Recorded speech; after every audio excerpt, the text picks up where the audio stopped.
Well, hey, my friend. Welcome to Creatives on Fire, the go-to podcast for content creators looking to grow their audience as well as their income. I'm so excited you're here. I'm your host, Melanie Ferguson.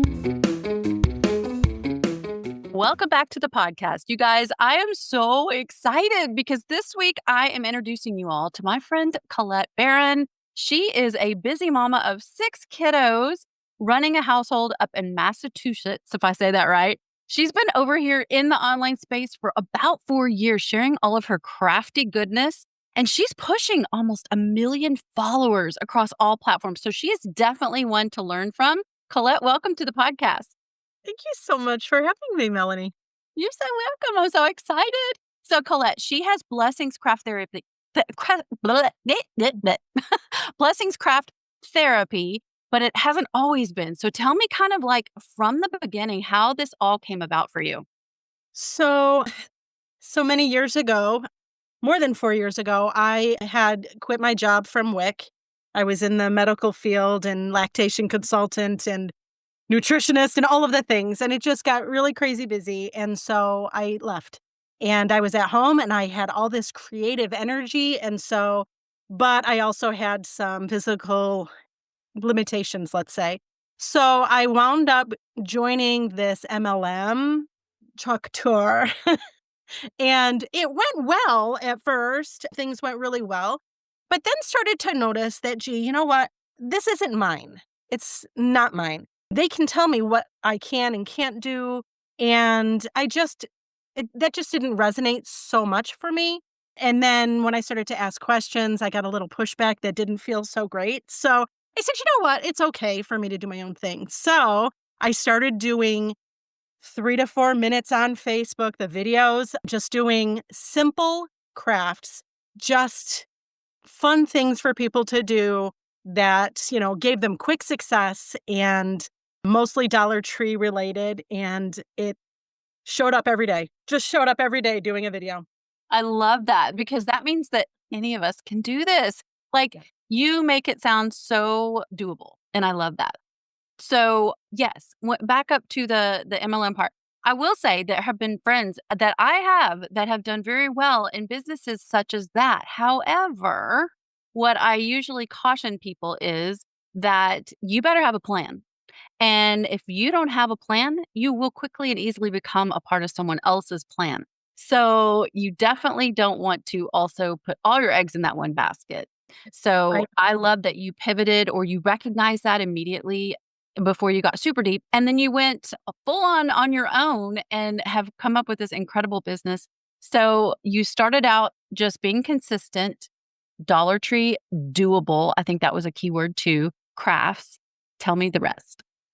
You know, it was the videos, obviously doing quick videos and all of that. But also another shift that I really have to make note of is I shifted my mindset to what can you do for me to what can I do for you? How can I make the people that are showing up to my page smile? How can I make them have a little bit of a pause in their busy, loud world day? Give them a little bit of confidence maybe in doing something fun, or again, just give them a moment of, oh, that was fun kind of thing.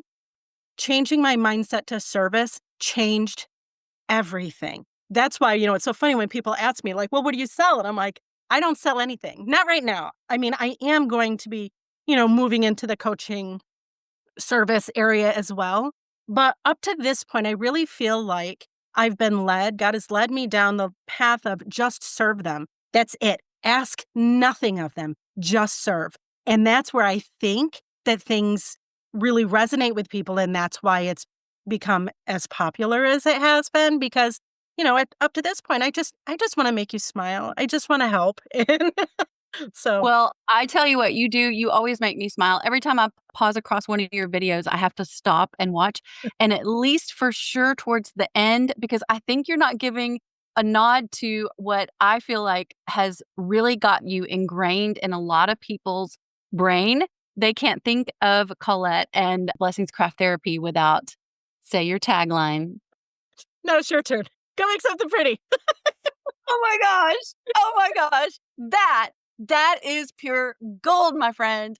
Oh my Thank you. gosh, coming up with, that cute tagline and the way you say it, it just puts a smile, I know on my face, and I'm pretty certain probably a lot of followers across all your platforms.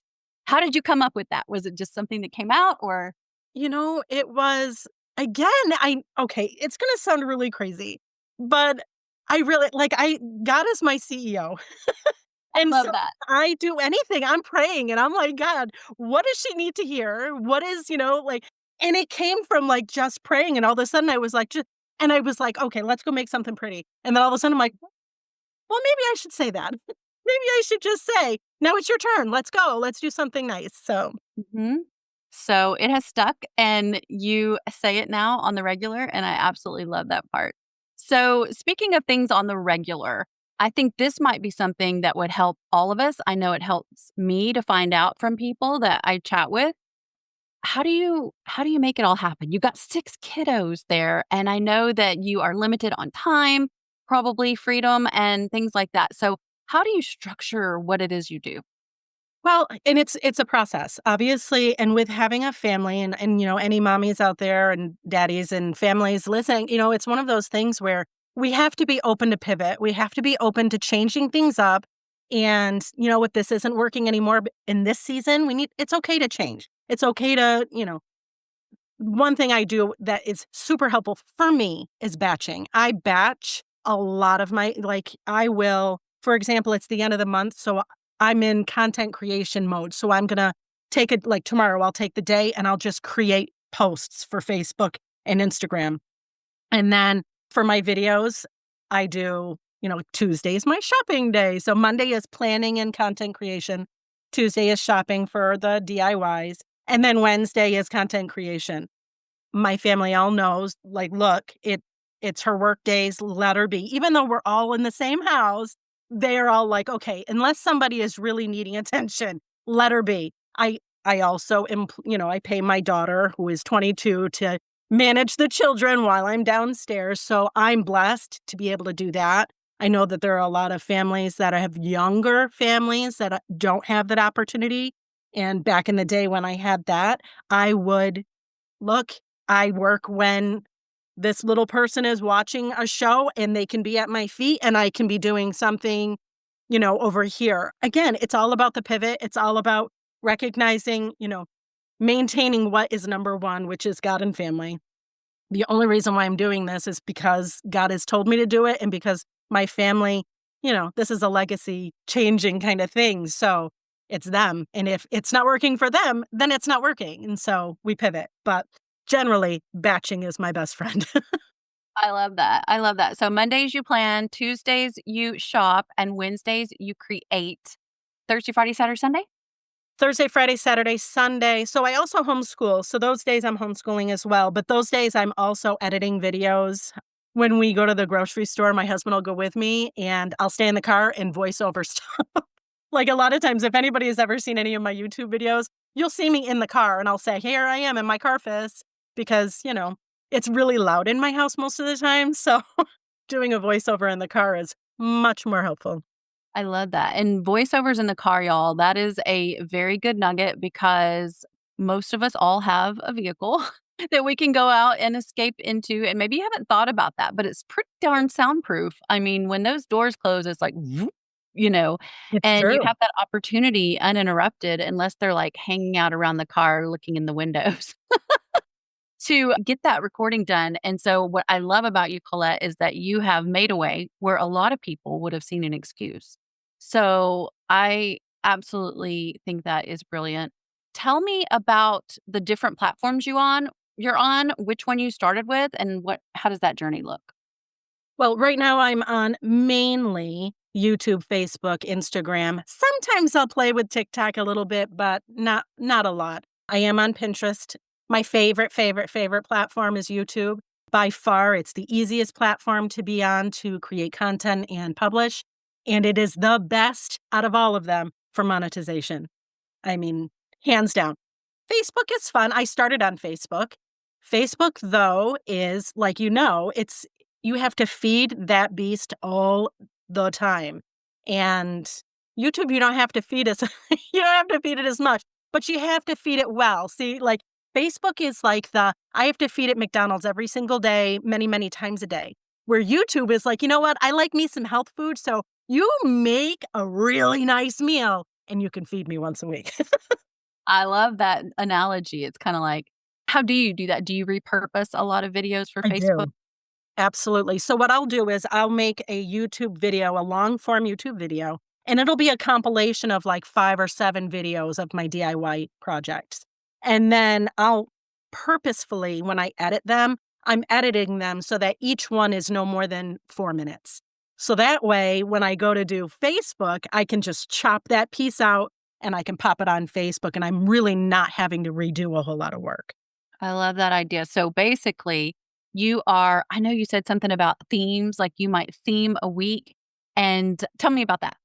Yeah, themes are my best friend. So let's be clear about something. I am sensory special, as are all my children. So we have great fun at my house.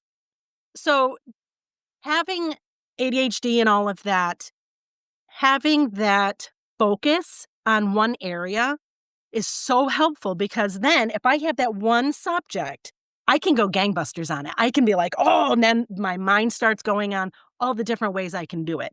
That just works for me. So, for example, like this week, I'm doing my favorite craft tools, and I'll do a compilation of all the different craft tools and how you can use them.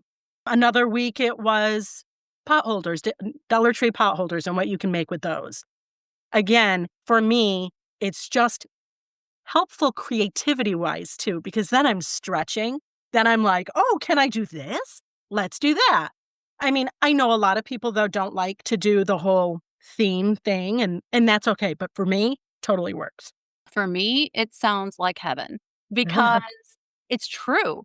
I've learned over the years in business that the more focused we can get on one thing, the more freedom it creates to be creative, which is what we want. And I think that's what people are looking for. They don't want to see the same old that everybody out there is making. But if you pick one thing, like whether that be, I think you did one week, it was like, I want to say candy corn, or, if you did all pumpkin, or you did an item, like you said, a pizza pan or a pot holder or something from the Dollar Tree. Like it doesn't have to, it can always change. So Oh, absolutely. And when I first started doing it, because I was doing a video for Facebook every single day. I still do, but I wasn't doing YouTube at the time. And I was like, how am I going to come up with more ideas? So then I labeled each day of the week. Monday's metal, do something with metal. Tuesday is paper. Okay, we're going to do something made out of paper. Wednesday's wood. Thursday's glass. Friday's fabric. Saturday was plastic or recycling. And then Sunday was fibers like yarn or jute. And then it just sprung off from there. I know that it sounds almost crazy to do, but to be able to have a starting point. A lot of creatives, I know we're creative, but sometimes we get so stuck in the minute details that we get almost paralyzed and can't move forward. So having that starting point meant everything for me. what a brilliant tip.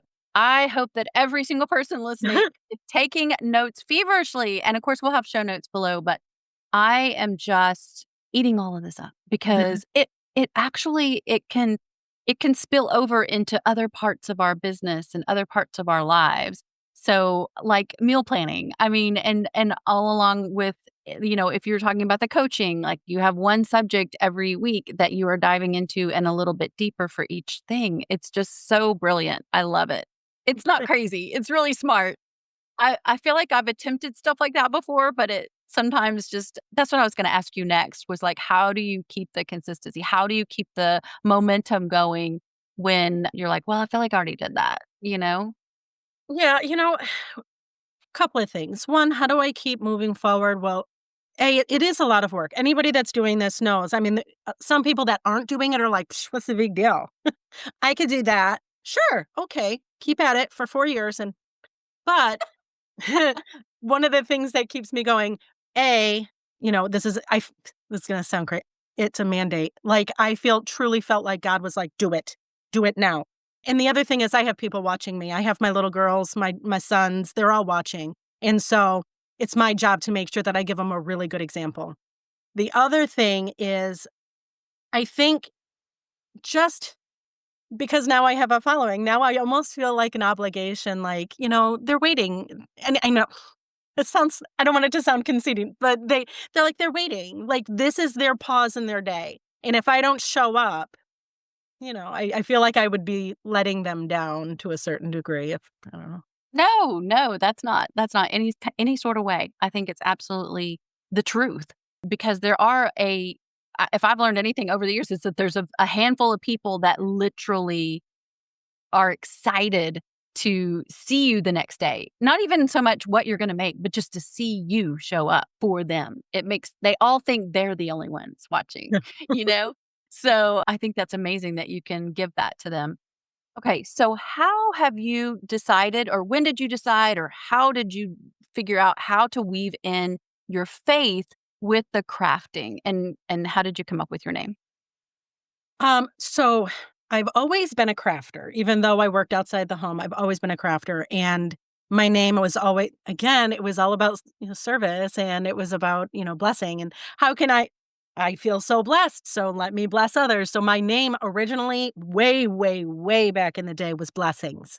And so then I went to the MLM situation and my name was originally blessings chalk therapy because it was chalk. And then when I switched, that's when I was like, craft therapy. Wait a minute. It almost sounds like, talk therapy. So that's how yeah. And then now you actually weave in devotionals like into Mm. your stories and stuff. So how did that come about? And you're so good at it, by Oh, the way. oh, thank you. For a while I was trying to keep it, I don't want to say I was trying to keep it separate, but there wasn't a good, it had to feel natural. It had to just feel, and it wasn't time in the very early on stages. So again, I just had to listen to God's prompting and allow him, like, don't rush it. Sometimes you ever talk to somebody and you're like, oh, I want to tell them about Jesus. And you almost feel like God going, "Tch, tch, tch, shush you, quiet. Like it's not time. They're not ready yet. And so that's what it felt like in the early stages. But as I continued, I would do little like things in my car where it was like, I would talk about something and the thing I think that was pivotal was one day I was driving and God told me to pull over and pray for people that were on my page. And I was like, oh, what? And so I pulled over and I turned on my camera and I'm sobbing and praying. And I think that was like you know, rip the Band-Aid off kind of thing, what that drove me into that next, allowing my faith to be part of the whole entire process in a more in-depth way. So that's how that I think that's what ushered it in. And now I'm feeling like, again, I never want it to be in your face. Does that make sense? Like I want my light to shine so bright that other people are like, whoa, what's going on over there? And then they find out, oh, it's okay. She has a relationship with God and it's working. Right. So, I'll have what so she's having. exactly, more of that plays. So now I find myself being able to, and I'll be honest with you, there was some hesitancy because, there's a lot of people on the internet that are not so nice. And I was so like, I don't want to drive people away. I want them to be here. And I truly felt like God was like, it's time. It's okay. So now every morning in the morning, I'll do a devotional on my stories, which keeps me consistent. See, it's so cool how it all works together for good. It keeps me consistent with my devotionals, but it also helps me serve the people that show up there. Soon hopefully I can get myself moving and get a podcast going. So soon I'll do a podcast and it will have to do with just reading scripture and how does it apply to your business? How does it apply as a mom or a family? How does it apply to a creative? Everything and how to walk in that. And, I don't know if that makes sense. It does. And I'd love to hear a quick version of your story where you talk about promptings and how a small obedience can lead to larger things. Oh, yeah. You know, I I I think I was telling the story the other day about how I was in the grocery store and we were in the parking lot and I felt prompted to put a cart away and I was like, I did not this here. It's not my job to put it away. There are people, I'm going to be taking somebody's job away if I do it. And God's like, I told you, put that cart away. do it now. Fine. And I remember, I don't know if you do this too. I have conversations with God and I'm like, and he's like, watch, look at it. If you can listen and tune your ear to me for these stupid little things, it won't be so hard when it's a really big thing. You'll be so conditioned to doing it that it's not even going to be you almost won't even question it. So tell me how your platforms have evolved over the years. Like, I know you didn't just wake up one day to the follower count that you have, but was it super slow and then all of a sudden? Or did there be anything that you can actually pinpoint that you feel like that made it grow a little bit leaps and bounds? Or tell me more. Yeah, I mean, I feel like it was slow and steady. It absolutely did a lot better when I left the MLM. It just did. But there were a couple, and this is something to encourage people listening, is you were just one post away from your page doing crazy pants awesome things. I had done a project and it was a from a plunger. Made like a made like it was a pumpkin or a bell or something out of a plunger, and it went viral. Not everybody enjoyed it, mind you, but that was like the catalyst to start things moving even faster. And then YouTube, I had a one of my videos go viral. Gosh, it was just last year. Let's be clear about that. Just last year on YouTube, I had a video go viral. It's over 1 million views at this stage in the game. It's a long form.